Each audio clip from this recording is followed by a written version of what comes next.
a hotly debated topic. What is the strongest gym leader? Which is the worst? Which is the best? Which is the most difficult to defeat? Now, I'm going to try and guess. I want to play a little game today. I like playing these games. The games are fun. I'm going to play a little game of, I'm going to guess what I think is the hardest gym leader of each generation for the video's purpose. But also, I'm just going to tell you what my personal hardest gym leader is for every single generation and see if they differ. Because not everyone's experience is the same. Clearly, everyone's experience is a little bit different. And number 2 will shock you. And number 8 too. You have to watch until that one. Number 2, that'd be really bad for retention. Number 9 will shock you. Please don't skip there. Thank you. Since the beginning of Pokemon, there's always been one gym leader that beats you so bad you question your entire childhood. This is another video by Smith Plays Pokemon. We've reacted to a few Smith Plays Pokemon videos in the past. I would highly recommend you subscribe if you haven't already, because there's always a lot of cool stuff that he uploads. Today we're going to be finding the hardest gym leader in every Pokemon game, starting with the original Red and Blue. Now, to be clear, today we're asking the question, which gym leader provides the most consistently difficult fight in the game? And I'm going to say Sabrina. I mean, this one seems like a pretty straightforward one. I can't think of any other gym leader that's given me as much a problem than Sabrina, especially when it comes to like Generation 1, because, you know, the psychic types in Generation 1, they were ridiculous. They were ludicrous. No one knew how to kill them except, using, Lick? It wasn't even super effective. Yeah, thanks, Ash. Oh, let's go catch a Haunter. Oh, it'll be so useful. Okay, I'll go catch a Haunter. Oh, it died to Psychic. Yeah, cheers, Ash. It's really helpful. To answer that question for Red and Blue, most people would first jump to Sabrina. The reason I emphasize consistency is because sometimes starters make fights way harder or easier, and some gym leaders just have easily accessible methods that just completely trivialize any difficulty. Sabrina is not one of those trainers. For those uninitiated with Generation 1, all you really need to know is that Psychics effectively have no weaknesses, and this then combined with Alakazam's future special attack being its Bug, what are you going to use? Twin Needle? Yeah, good luck. Single special stat makes it a surprisingly bulky monster. There are some issues with Sabrina too, however. See, she won't always Wait, there's a Sabrina too? Oh god, just one was enough. Flex her power simply due to the game's horrible AI. And Alakazam only has one good attacking move, which is sometimes just hard for the AI to select. I've seen this thing go for Reflect when it could have ended me, or even just spam Recover at full health. And listen, I was the kind of person that solo Generation 1 with just a Kadabra, so I had a hard time with this because there was nothing my Kadabra could do against an Alakazam. It's just like little brother versus big brother. You just have to get lucky. Sabrina may seem infallible, she's also extremely vulnerable to fast physical attackers. Charizard, Dodrio, Gyarados. Yes, Charizard was a fast physical attacker in Generation 1, even though Fire is special. That's true. That is true. He had a lot of physical moves, although we'll surprise you to learn that he couldn't actually learn Fly, which is strange for a winged creature. Arcanine, Dugtrio, Scyther, Tauros, even Snorlax, Blastoise. Oh, Tauros will go crazy in this gym. Kangaskhan. Unfortunately, no one had a Tauros at this point in the game. Hypnope, and Alakazam are all Pokemon that do very well in this fight. And this makes me question the generally accepted idea that she is the strongest. And Gym 2's Misty is another... I think so. I don't know. I can't think of anyone that gave us more trouble than Sabrina. She just has the best mons. I mean, Koga's not really that threatening at the point in the game that you can get him. You can just slam Kadabra against it and it's GG's, he's over. Erica's not an issue. I mean, you could say maybe he's Lieutenant Surge's, but then you could just go grab a Diglett and then what's he going to do to that? Absolutely nothing. Of consideration. Giovanni is, let's be honest, Giovanni is easy. Easy as they come. Easier than using code Patterrz to Gamer Subs, baby. Easier than opening a link to gamersubs.gg, slam it in some of your favorite looking merchandise or drinks or waifu cups, and then plugging code Patterrz into that discount bar and saving some money. And let me tell you, that's easy. At the second gym is just ridiculous. Gen 1 Starmie also benefits from the single special stat, which gives it 100 special attack and defense. In modern terms, its 535 base stat is stronger than the final stage starters. And of all the gym leaders, Misty also happens to use X Defend, which is the rare case where an X item actually benefits the leader. Outside of Ivysaur, your only decent options include Clefable, Oddish, Bellsprout, and Beedrill. And you could grab a Pikachu from Viridian Forest. That is still something that you could use. I will say this is hard, but at the same time, you have to remember, you don't actually have to do Cerulean's gym at that point in the game. You could just leave and then come back later, make like a tree and leaf, which would be very effective in Misty's gym because of the because of the tag. Because Starmie has all attacking moves, there's less that can go wrong for Misty, which makes her more consistent than Sabrina. But overall, I do still think Misty has a lower difficulty ceiling, even factoring in the point of the game. So, like, she's definitely difficult, but I wouldn't say as hard as Sabrina. Like, some people really struggle with Sabrina. Shows more room for error, but this inconsistency lies in her choices, which are external to the player. You can... Because she has, like, backups on backups. She's got the Mr. Mime, which is Psychicking, huge, lot of damage. And then she's got the Kadabra, Psychicking, huge, lot of damage. And then she's got the Alakazam.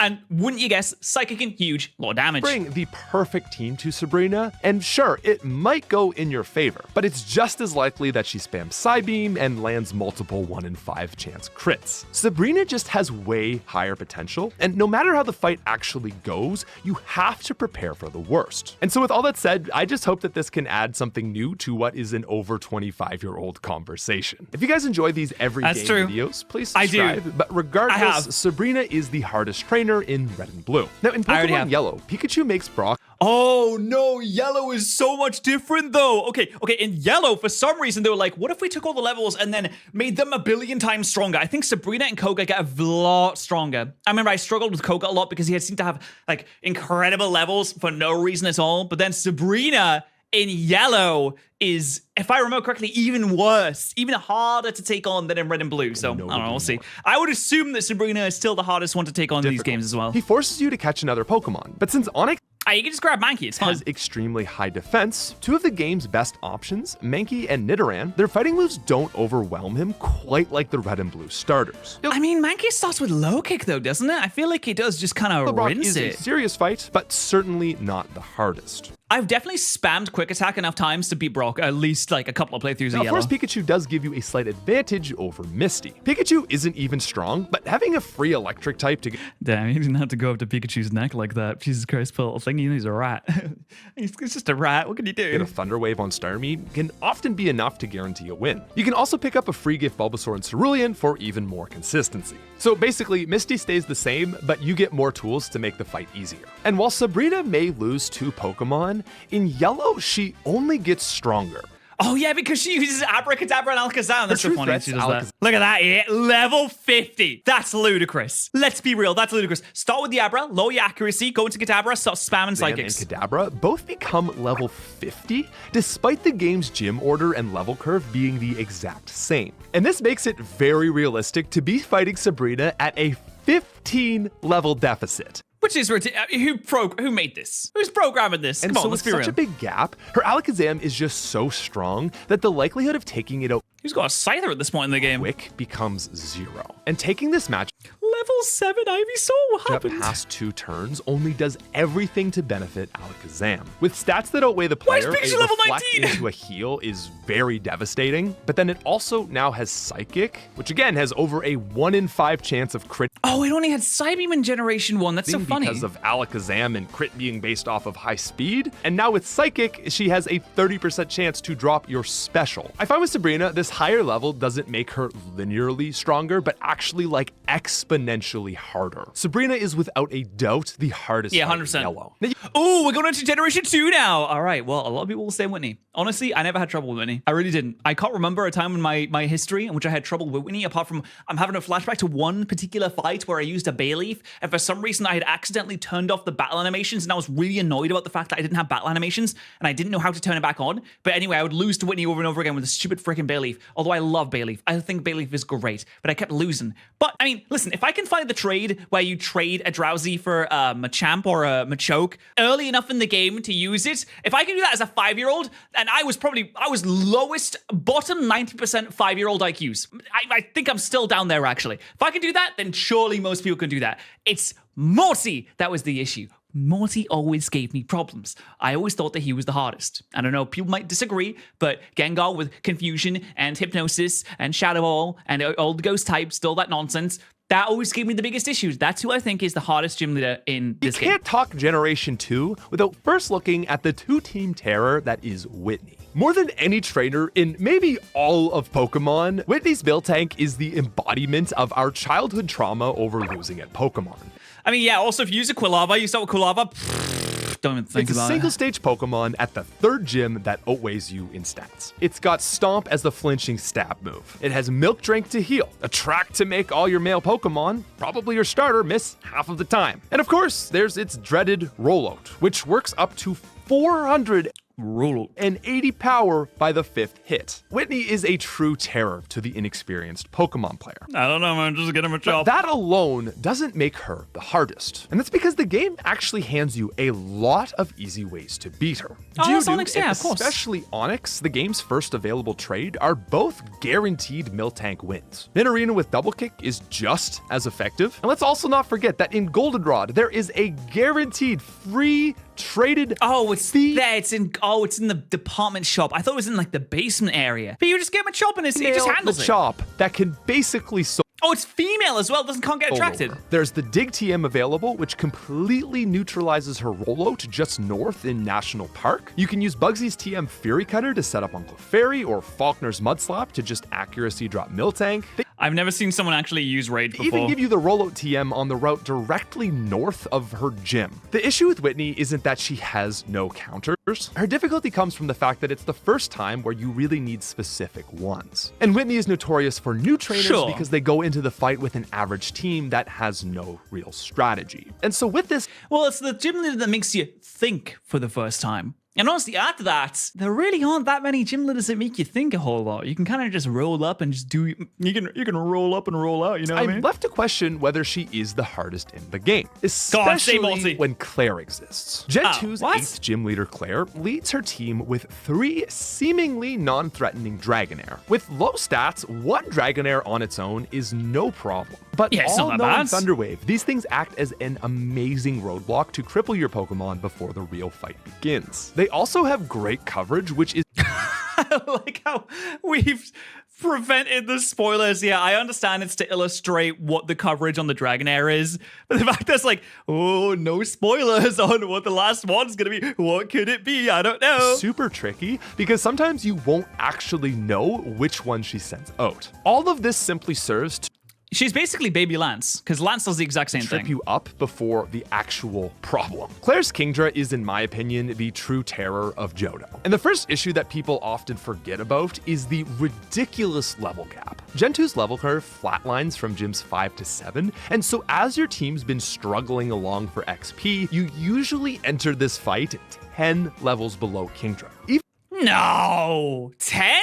Worse is that No, you don't enter at level. What's that? It's level 40, right? Yeah, it's level 40 because the Kingdra is the same level as the first Elite Four member. So no, no, you at least have your like final evolution, surely, by that point in the game. I mean, if you're training a full team, it does become a little bit more difficult. But no one's chugging along with level 30s. But surely mid 30s at least. Kingdra has no weaknesses. Even by the 8th gym, Gyarados and Seadra's Twister are the only 2 available super effective moves, both of which are obviously terrible. Even if every Pokemon on your team has paralyzed Cure Berries, her Dragonairs have Thunder Wave, every single Pokemon on her team has Dragon Breath with a 30% chance to paralyze. And in Gen 2, even electric types can be hit with Thunder Wave. And unlike Whitney, there are no simple counters to beat Claire. I'm pretty sure I would just like take Feraligatr and I'd give it strength and I'd just like click strengthen potions over and over again. I'm pretty sure that's how I beat it. It might be harder on a player's first attempt, but Claire is challenging no matter what. And it's for this reason that I truly do believe she is the hardest gym leader in Gold, Silver, and Crystal. Now, Generation 3's Ruby and Sapphire are... Oh, okay, Ruby and Sapphire, Tate and Liza. That's the one I always struggle with. I always had the hardest time with Tate and Liza. In fact, it doesn't really even come close. No, it does. Slacking. Yeah, that was an issue. I think he's going to say Norman, and I think, it's really tough between Norman and Tate and Liza because the double battle aspect really trips you up. It catches you off guard. You know, it might have been Norman actually that gave me the biggest issue. Sorry, Daddy, I guess I wasn't ready yet. For being much easier than the more popular Emerald. Looking back, some of these gyms are just very weird. Like, Watson is Surge 2.0 with a team of 3 Kanto Pokemon. Flannery can be tough, that's but weird. she's also rocking 2 Slugmas, and then Tate and Liza only have 2 Pokemon. So with all that going on, I think it's actually Norman that is the strongest in Ruby Sapphire. He's got 2 slacking in this game. Oh, he had 2 slacking. I forgot about that. Yeah, he can encore you into moves that would allow you to not do anything while he, goes through his truant turns. He's got Focus Punch, though. I mean, I just don't understand why he has Focus Punch. That makes him so much easier. The fact that he has Focus Punch makes him so much worse. Very well aware that, Protect basically just cheeses this fight. But, it's not like you're just... But you wouldn't know that as a child, though, right? The Pokemon that learns Protect. And so, all things considered, although there are definitely some holes to Norman's fight, I do think that in Ruby Sapphire, he is the hardest of... He's a strong boy. The not so hard people. It's really Pokemon Emerald that deserves the discussion. I guess Tate and Liza because they have 4 Mons at that point and they kind of strategize a bit. For starters, Norman is significantly more difficult. His lead spin may appear easy, but its Teeter Dance and Encore actually make it a great lead to disrupt potential sweep setups. Next, Vigoroth is just great at simply getting damage on the board and depleting Pokemon's HP. There's also Linoone, which with Belly Drum and solid speed is capable What did Ninkana do to deserve that? of sweeping nearly any team at any time. And then you've got to deal with the slacking, which, yes, sure, you can cheese it, but you still have all that other stuff to deal with before you even get here. What? And if you play this as a kid, I feel like kids aren't going to know the protect cheese strategy. I mean, you might have done that. You might have been really smart. You might have been really, really smart. Wow, you're so smart if you did that. You're really impressive. Biden is another gym leader. But then again, I was bottom 90% of IQ of 5-year-old, so, maybe that has something to do with it. That absolutely demands respect. Unless you brought a Mudkip. He leads with a Voltorb that knows self-destruct 7 levels before learning it. Then he's got a Mega. Yeah, Marshtomp just kind of rinses him dry. Or rinses him wet, I suppose. It's on evolve 8 levels before it should be. This thing's running Stab Shockwave with 120 special. This is putting Misty Starmie to shame. There's also Electrike, and then after getting through all of this, you have to deal with his Manectric. It can... I do remember having a bit of issues when it came to this gym. If you don't start with Marshtomp, it does become a lot harder. How to set up for a lethal quick attack, and Thunder Wave is always there to cripple you. Watson is very reminiscent of Whitney because he has absolutely insane power for his point in the game. What makes Watson easier than Whitney, though, is that the solutions to beating him are just handed to you. Bayleaf and Croconaw are actually quite good at soloing Whitney, but it's not quite as easy as just picking Mudkip and pressing the delete button. There's also Geodude,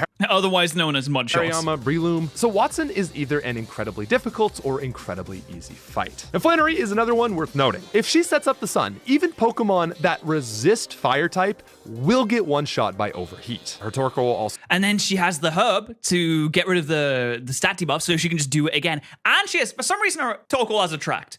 Now, listen, to each their own. But come on, really? This guy here, that's what you're getting all thirsty over? I mean, listen, I'd be thirsty as well. It's very, very hot when Torkoal's in the room. Very, very hot. You'd be sweating a lot. You probably need to replenish those electrolytes too.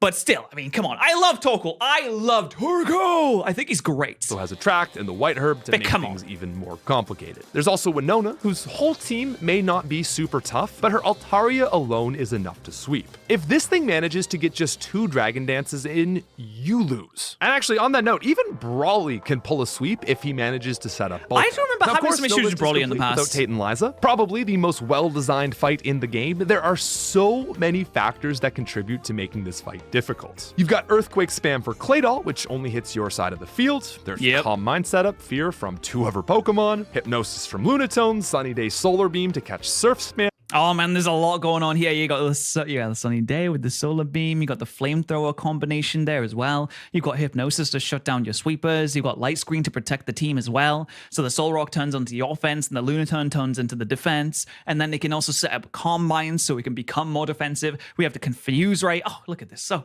ridiculous. All of this is ridiculous. Light Screen, Confuse Ray. It's a very complex fight. Tate and Liza are very difficult, but in fairness, there are a lot of Pokemon you can catch at that point of the game to deal with them. There's also Juan's Kingdra, which is just get Walno. It's just Walno? What the hell is Walno?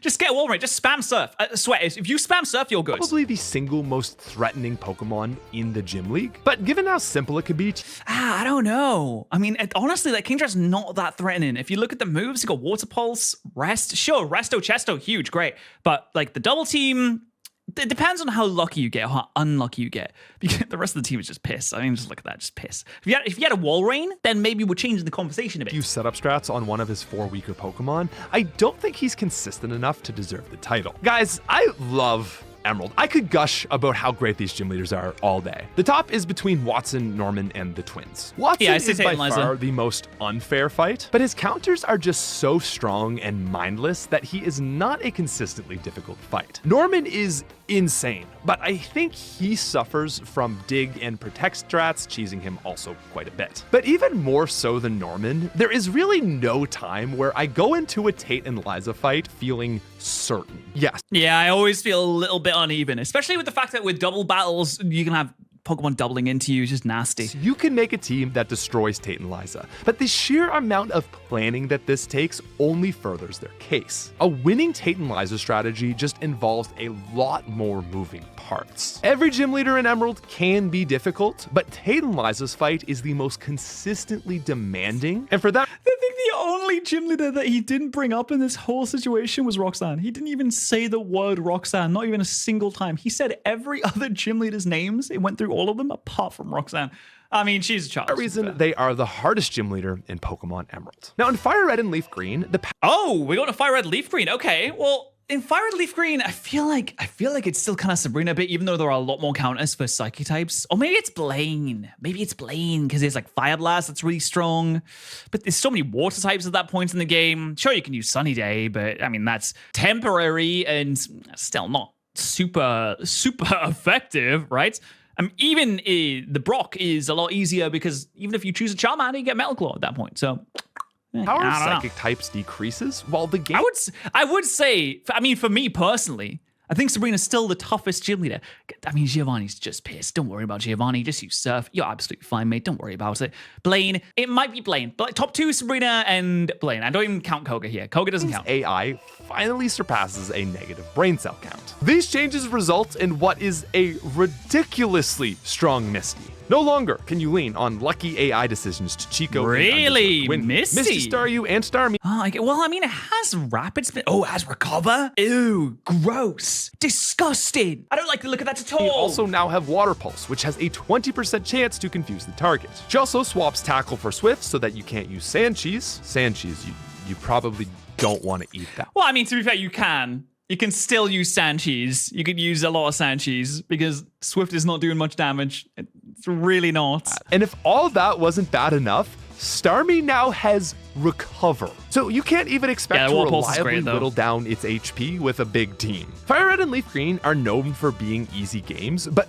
this is one of the few exceptions, and man, is it a big one. Misty is a monster in Gen 3 and takes the time. I feel like if you start with Ivysaur, you're just rinsing her, though. Absolutely rinsing her. Now, moving into Generation 4, Fantina is notorious in Diamond and Pearl. I wanted to guess. No. Okay, if I was going to go through Generation 4, Fantina is the 5th gym and not the 3rd gym. And Platinum, she's the 3rd gym. So, I don't know. I really think I struggled with Crash Awake more than anything else. But I do want to say Fantina's not that bad. Byron is an embarrassment. Volkner is like, oh, yeah, Volkner's not that great either. It must be Fantina. I don't remember struggling with the gym leaders at all. Oh, no, Gardenia. I had a hard time with Gardenia. I don't know why. I don't know why I had such a hard time with Gardenia. There's so many counters to Gardenia. You just grab a Staravia and you're fine. But I don't know. I struggle with Gardenia for some reason. She's the 5th gym leader. And this not only allows for her to have a more competent team, but it's at a point in the game that is typical of seeing the player under-leveled. To lead, her incredibly tanky Drifblim has minimized strat. Oh, that's gross. Fantina, that's disgusting. God, just what you'd expect that from the French, wouldn't you? This is then combined with the they love minimizing over there. Of Omni Boost, starting the fight with just a massive level of uncertainty. Next up, you've got to deal with her Gengar, which oh, I forgot she had a Gengar. Brilliant. Okay, well, you know what? That is very scary. Reminder, in Generation 4 has the ability Levitate. And sure, it may be using physical moves, but this thing is still a monster. Physical Gengar? Fantina, what are you doing? And then, if all that wasn't enough, there's Miss Magius. With Shadow Ball, Psybeam, and Magical Leaf, it just feels like it's able to crush kind of everything, and combined with the level of uncertainty. Wow, no, that's a lot of damage. I was putting respect on Miss Magius there. That's a solid chunk. Evasion, Omni Boost, and Confusion adds, it's the hardest gym leader in the game. Now in Platinum, some things change and Byron is still an embarrassment. Rorik's not that bad. Gardenia, I think Gardenia becomes a little bit harder in Platinum. Pretty sure that Fantina becomes much... Actually, Fantina is still quite difficult. Maylene, is that her name? What's Veilstone's gym leader that lasts the fights? She's quite difficult, but I still remember having a trouble with Crash Awake. Crash Awake just giving me issues for some reason. Some don't. And Vulcan is really not that big of a deal. Tina becomes the third gym leader, so her team does get weaker, but it actually detriments the player more. Because you're only at the third gym, you have way fewer options. And because you're leveled in the 20s, your Pokemon won't be fully evolved, while her Miss Magius still is. So if anything, Fantina might actually be harder here. Now in Platinum, Crasher Wake becomes the fifth gym leader, and people often say that he's quite difficult. Like, people often say that. I don't know who's saying that. There must be some very smart people saying that. But whoever they are, really big brains. You're not sure who it is though. We need to find that person. We need to find that person and get them some subscribers. Just you know, if you want to. Gyarados can be a monster, but electric moves just make it so easy. And then, yeah, out comes Quagsire, but all you need to deal with that is a grass type. And sure, Floatzel is strong, but I don't think this team combines together to be... I think it's the level jump. Going straight up to level 37, that's a big jump. Near as threatening as Fantina. But there is also Candace, whose Frostlass is evil enough to... I don't know. I feel like Fire just runs a train through Candace. Make it on this list. The strategy is a Bomb of Snow comes in third to set up Hail with Snow Warning. This makes Blizzard perfectly accurate, but Frostlass then takes even bigger advantage of this with its ability Snow Cloak. This makes all moves 80%. That does sound like an annoying of their situation. Original accuracy. It also knows Double Team to further take that down to 60% accuracy, 50% accuracy, and so on. She may be insane, but there are a ton of strategies that easily deal with her. And I think it's Fantina that still claims hardest gem. Now, HeartGold and SoulSilver's... HeartGold SoulSilver, I mean, it's not... It's when it's still difficult, sure, but you still have the same options. You still have the same solutions. I don't know if you can still do that Onyx trade in HeartGold SoulSilver, actually. You might not be able to. But you should be able to catch more Pokemon, I believe. I know, I'm standing by. I'm standing by that Morty is still pretty difficult. I still have a hard time with him. Leaders see a ton of improvements. Bugsy's Scyther gains the Technician ability while replacing the unreliable Fury Cutter with U-Turn. Unfortunately, the rest of his team kind of sucks, but this Scyther is still very it's a tough Scyther. Scary. Another leader that's become more challenging is Morty. With the introduction of the physical special split, We're on the Gengar Shadow board! Ball is finally off. Why is that Aeroklus level 10, folks? What is he doing? Its pitiful attack stat. And Morty's entire team also benefits from now ignoring ground moves with Levitate. Claire also sees some changes, but I'm not sure if they really benefit her. By Gym 8, her now lead Gyarados is all but a free kill, and her Dragonairs will still try to cripple you, but with one less, berries become much more reliable. But we have Dragon Pulse now, and we're a level higher. Especially... Why does he do what's with the Bayleaf there? Because everything loses Dragon Breath. Outside of that, the game's level curve is balanced better, so you should... Wait, level 39 Bayleaf, hang about. Dragons are still incredibly strong in this game, but looking at the big picture, Claire suffers. And so, unfortunately, like the cool kid that you hoped peaked in high school, Whitney stays Whitney. Whitney now has Scrappy to hit Ghost with Stomp, plus... Oh, okay. Well, I guess the only ghost type you could really have up to that point is Ghastly, and it is very physically de-bulky, unbulky, physically frail. That's it. One berry to stop it from getting crippled. Clefairy also gains Cute Charm, which adds an additional level of uncertainty. Now, Whitney does lose one level while the player gets slightly more XP, but this is negated by all her buffs. And sure, there are a few more tools to fight her, but while Claire gets worse, Whitney stays on par or even gets better. And so for that reason, I will accept that in Generation 4, Whitney is the hardest gym leader. But I really think the Morty's Gengar Haunter Squadron, they're fast, they deal a lot of damage. Come on, give me one. All right, Black and White. No, don't. Put away Laura. I haven't guessed that. Okay, put her away. Go on. Go back down. Go on. All right, okay, there we go. So for Black and White, I'm thinking Lenora is going to be there. Oh my god, I've done it. I've predicted it accurately. I did have a little bit of trouble with Lenora. Bugsy, he's not called Bugsy. Bugman is not too bad. You know, I struggled with Dryden Haxorus Man. He's a bit difficult. Bryson isn't too bad. Fly Girl Lady, not too bad. Clay, oh yes, Clay, big issues. Lenora is the second gym leader, and she tends to blindside most new trainers. This may be the hardest second gym of all time. Her lead herdier has Intimidate with Takedown, and the Watchhog is just downright cruel. Upon herdier going down, Yeah, this thing is so annoying. This is why everyone hates Watchhog. No one's favorite Pokemon is Watchhog. I feel very confident in saying that. No, comment section, whoever's typing that right now, I don't believe you. I genuinely don't believe you. Watchhog can come in to land a double power Retaliate. At 70 base, this move becomes not just 140, but actually 210 after its normal same type attack bonus. So basically, any Pokemon that doesn't resist this dies. It's also got great stats. And it has Hypnosis. Crunch and And for some reason, Leah and Illuminate? What? Why does it have Illuminate? Hypnosis. But Elisa is another notorious. Oh, yes, I do remember having some issues with Elisa. She has two flying electric Emolgas, which are immune to ground and not weak to electric. Their typing alone makes them very tricky to deal with, since there are few good rock types at this point in the game. And this is even before we get to the main thing, which is Volt Switch. You send off a rock move to hit a Molga, it Volt Switches into Zebstrika. You use a ground move. Yeah, they constantly Volt Switch around on each other. That Blitzel is not ready to fight Big Bro, let me tell you. To hit Zebstrika, it switches to a Molga. You get the idea. And a lot of people will note that there are tons of ground encounters that completely neutralize her electric moves. And while that does stop her main strategy, fire type moves too. It's still not enough, because these Pokemon will still take a beating from Emolga's aerial ace. And worse, because they have static, it's very likely that your ground type will get paralyzed before it can take on Zebstrika. And yeah, you really need a Geodude for this, but there's no Geodude in this game. Zebstrika is a very strong Pokemon on its own. Elisa has a very tight strategy. And while there are ways to beat her, she always requires consideration. And for that, she is the hardest gym leader in Black and White. Now, okay, so we're Black and White. Whoa. Things changing up. Okay. I mean, the first gym is quite difficult, but it's definitely not the hardest thing in the world. It can be overcome. Like, he tries to stay up on you, but I'm sure it's fine. It'd be all right. I think the last gym leader is a bit tough. I mean, Elisa's still pretty strong too. And then there's Clay. You can't forget about Clay. Clay's a big boy. He's a tough one. Trades in a Molga for a Flaffy, and this really hurts her skill. Now, we didn't mention him before, but even in Black and White, Clay is a trainer worthy of consideration. In Black and White 2, it's not so much that he steps up, but more so your options for Pokemon step down.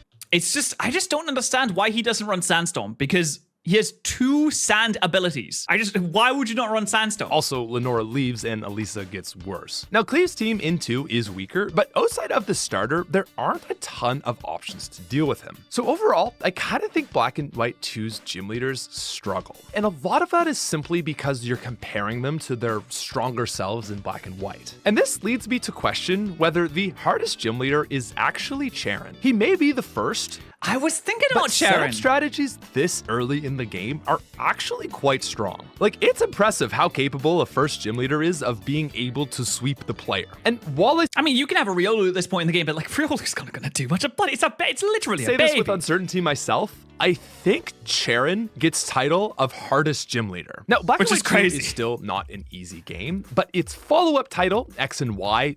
Oh, okay, that's an easy game. We're talking about easy games. You know, honestly, Grants, the second gym leader, yeah, I think he might be the toughest one. All the other ones are just piss babies, apart from maybe the Psychic gym at Gym 7, or even Corinna, but Corinna doesn't use Mega Evolutions in a gym battle. Like, she's a little bit tough to deal with in the gym. Not really that bad, but Grant's the toughie. I think I might have to give it to him. Certainly are. You've got Viola, whose only difficulty is on the grounds that she's the first gym. Corinna has a decent team, I guess, but it's right after you get a Mega Lucario. Oh, true. Whoa, what's going on with your cheeks, mate? I have a tough time caring about this one because I don't like X and Y. But like, maybe it's Valerie? Valerie, she's a fairy type. Oh, I did forget about Valerie, actually. Moonblast, yeah, first fairy gym leader. She has weird eyes that kind of like puts you off. You look at the eyes and like, ugh, what's going on with those eyes? And when you look back, it's like, oh, I just got created. What the hell's going on? In the game that fairy type was introduced, look, X and Y is just so easy. Comment down below what you think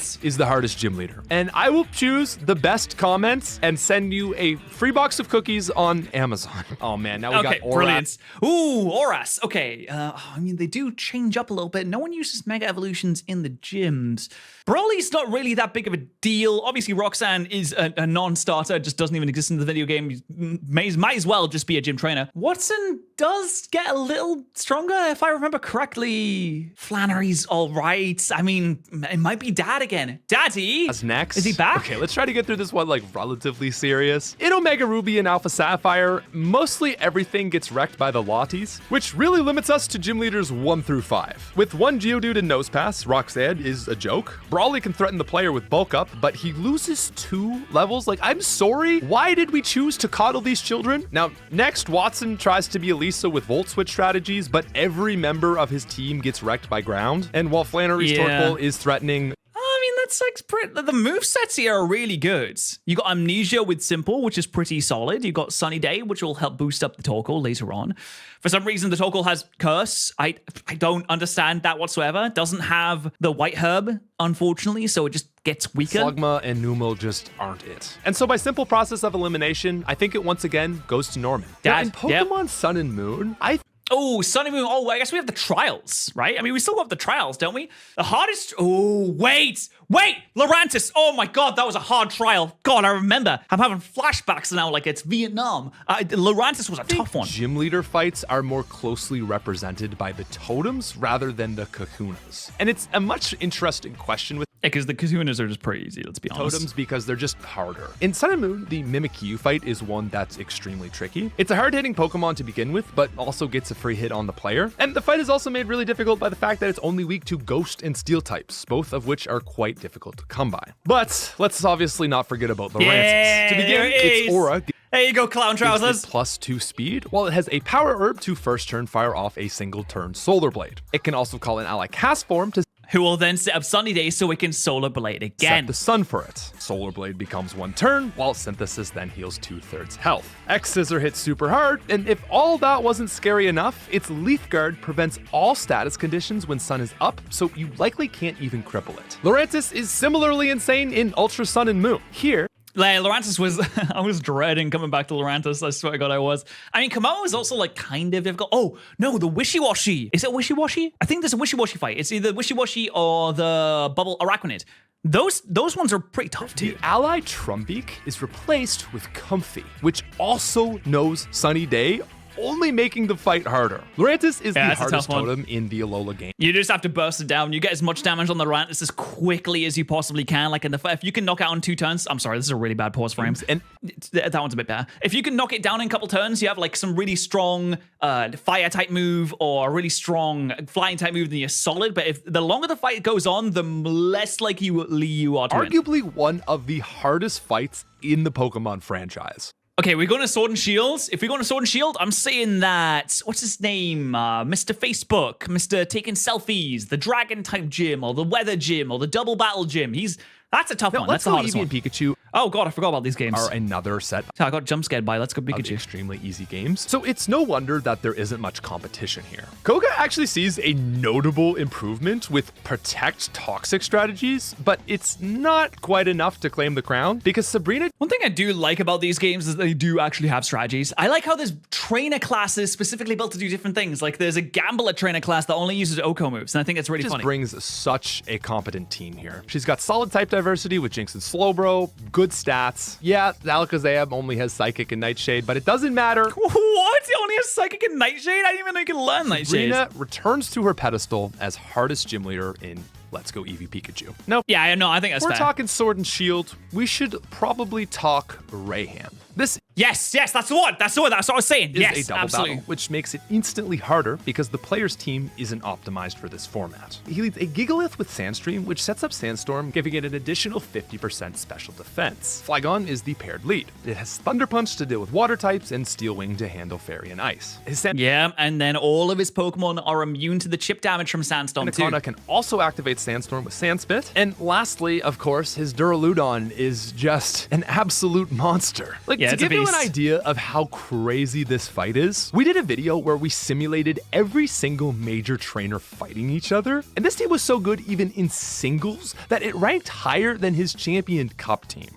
Which is really funny. I mean, the Champions team is just all over the place. I have no idea what they're doing with this team because they're trying to run 2 different weathers at the same time, which doesn't make any sense. Listen, sure, yeah, I know, Opal, questions, okay, I am sorry. It is just no question, Raihan is by far the hardest gym leader in Generation 8. Now, Yeah, no, I agree. Oh, we're going right into Brilliant Diamond, Shine, Pearl. I guess this one, I'm going to be honest, I can't remember any of the gym battles from this game. I can't remember. in Brilliant Diamond and Shining Pearl, Fantina is on par with her Diamond and Platinum team, but the game offers more tools to deal with her, making her overall slightly easier. At the same time, the third gym leader, Maylene, becomes kind of cracked. Like, Lucario was always difficult to deal with, but it gets Drain Punch equipped with a Drain Big Punch Root, is early game with Big Root? Oh, yeah, that's really what good. was before just an offensive weapon actually quite hard to take out. So I really respect the Maylene fight, but at the end of the day, I think it still has to go to Fantina. Now, Okay, whoa, if we're going into Scarlet and Violet, I need a second to think. It's not going to be the second gym. It's not going to be the first gym. Well, you can take them on in any order, though. Oh, no, you can't really. They don't, like, change levels. I will say, I think the Ionos is really good. Ionos squad, pretty good squad. That is a one that you might struggle on, especially with Terra, Electrix, Miss Magius will Levitate. That's really good. That's solid. And Rhyme's team is also really good. Again, any kind of double battle is going to give you some issues. And Rhyme is a double battle. She's running doubles, and that makes it a little bit harder. Legends That's true. Arceus doesn't have... Oh my god, Legends Arceus. God, I forget about all these games. I don't know. Can you really factor Legends Arceus into this? You can have the totem fights. Oh, not the totem fights, but the big boy fights. Which I'm going to be honest, I struggled on the Arceus fight. I was hard for me. I suppose if you counted Volo, he would... I guess Volo is... Volo's pretty tough. He has 7 Pokemon.